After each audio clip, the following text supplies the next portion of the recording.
In this lesson, you will be learning how to teach your child S in isolation and in syllables. As you can see by the attached image, this chart puts S at about age 8 for most children. In other words, by age 8, 90% of children can produce the S sound correctly in speech. However, I believe in working with children as soon as possible so they don't develop bad speech habits. We call S errors Lisps, and there are two types of Lisps, the frontal and the lateral. So fun for sun is an example of a frontal or interdental lisp because the tongue is protruding through the teeth, making a TH sound instead of S. The S sound can be harder for young children who are missing their front teeth, but it still can be produced correctly because the proper location of the tongue is actually up above where the teeth would be. The proper location of the tongue is actually on the alveolar ridge. That's right up here. Let me show you with Mr. Mouth here. Right up here. So you can see where the teeth meet the gums up here. That's where the tongue is supposed to go for S. So it really doesn't matter if there are teeth there or not. What the teeth do is make sure the tongue doesn't come too far forward. If you concentrate, you can make sure that the tongue stays right up there in the alveolar ridge and touches that place. So a lateral lisp sounds more like something halfway between an S and an SH, kind of like shh, shh. It might sound like mish instead of miss.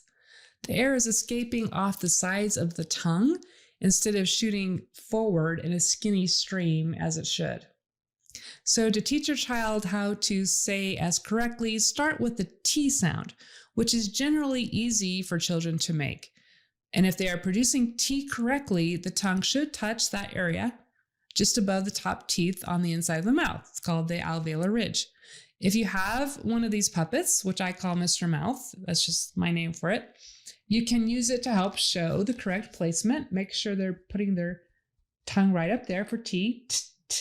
Or you can use a tongue depressor or a lollipop to touch that area. And if your child says T correctly, then have them say T 3 times in quick succession. You can even do what I call the sprinkler trick.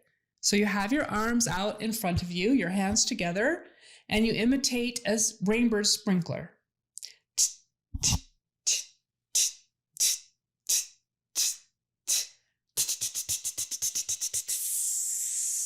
So as you come back around, your T's become faster and faster together until they eventually turn into an S.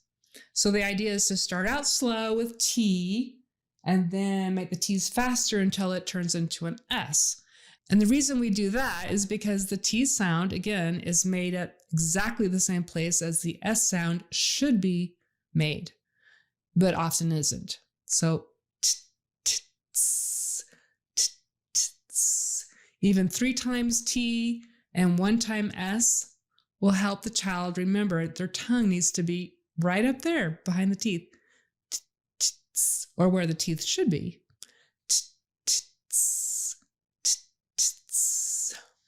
So basically, the S sound is a T where the airstream is no longer stopped by the tongue, but it's allowed to escape through a narrow gap continuously. The air comes out continuously. So have your child try that rainbird exercise with you to see if it turns into a good S sound. You can also have your child try that exercise and have him do that until it's a habit to make the S sound in the same place as the T. So make sure your child keeps his teeth mostly closed, like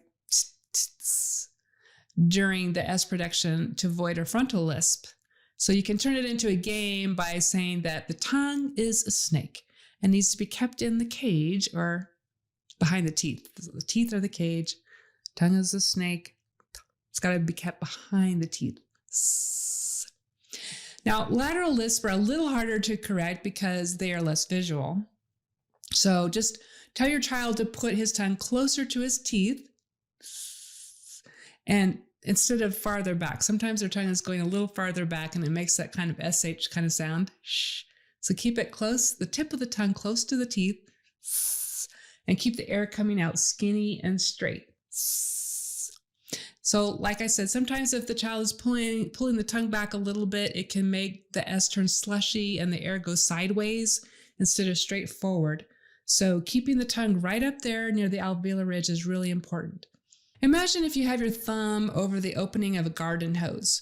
You can change the position of your thumb in order to change the flow of the water stream from straight forward to a fan shape. I'm sure you've all done that.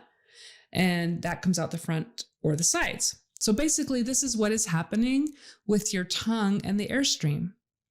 And one trick to tell whether the air is coming out the sides or the front of your child's mouth is to have him lick 2 fingers, one on each hand. I did wash my hands before I did this. Earlier. Anyway, and hold them to the side of his mouth as he makes the S sound.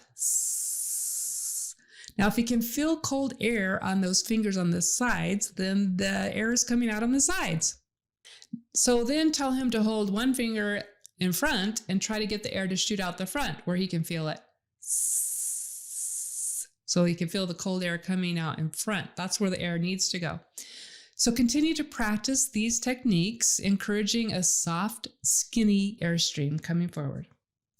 If your child is making a kind of spitty S, tell him to be sure to keep his tongue in the right place without pushing too hard.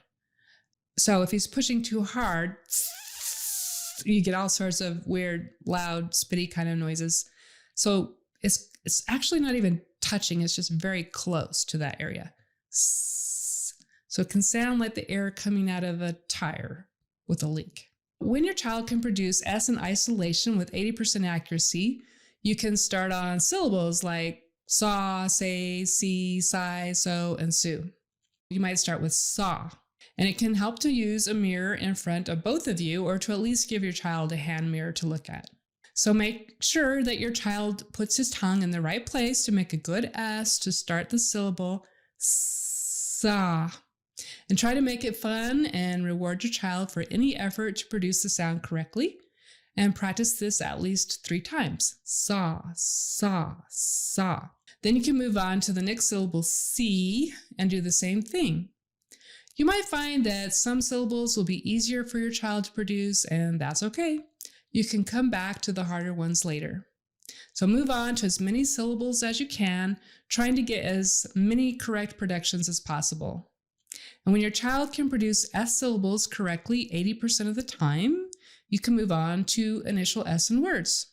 From there, continue to work your way through all the S levels as outlined in the How to Teach Your Child Speech course. You've got this.